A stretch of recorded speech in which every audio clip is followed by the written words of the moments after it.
one of the most frequent problems that adrenal fatigue sufferers face is how do you deal with the need or the potential need for antidepressants if this is given to you by your medical doctor.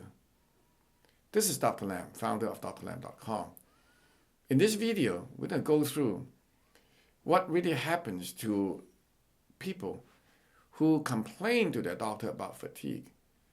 Now, usually, the medical doctor will do a complete workup, make sure there's no anemia, make sure there's no thyroid problems, and if necessary, prescribe medications to stimulate the body to give you more energy. This can include thyroid replacement, bioidentical hormone replacement, and other hormones such as testosterone.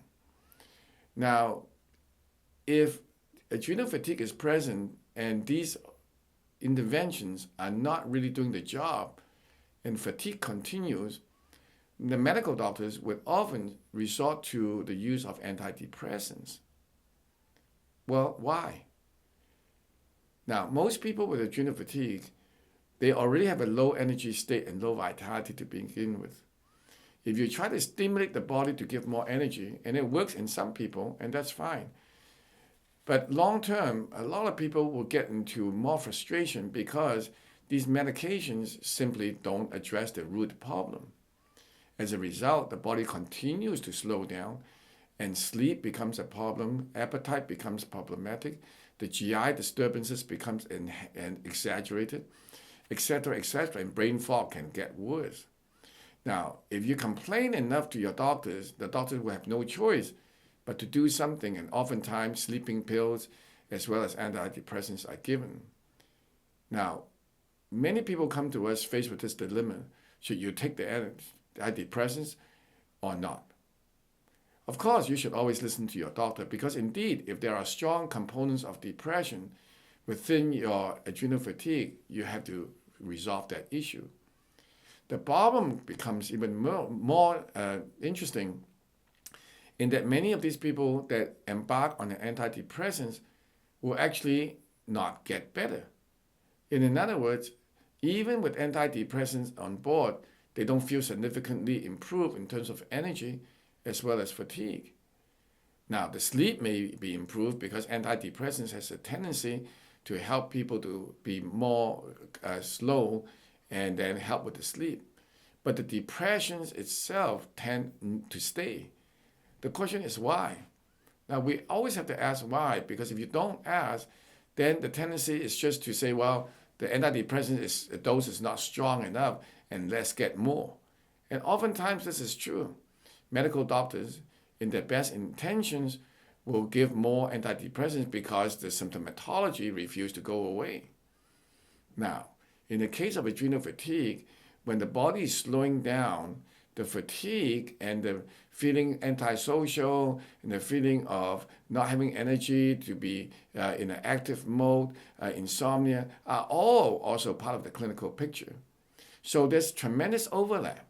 So for a clinician that is not astutely aware of adrenal fatigue, then the body is basically telling the clinician, given the symptoms, to basically prescribe antidepressants. Now, if a person is truly depressed because of neurotransmitter issues as well as cognitive impairment, then antidepressants will do a great job, and it is very good to use. However, if there's a strong adrenal component, many will find that this doesn't really help that much. And in fact, many will feel worse. Now, the problem is compounded if after a while, the antidepressants stop working, or it works for a little while and get worse, and you cannot get off, because once you get off, you can get rebounds, especially if it's too fast. So there's a lot of issues that's associated with these drugs that, if it's properly used, can be beneficial.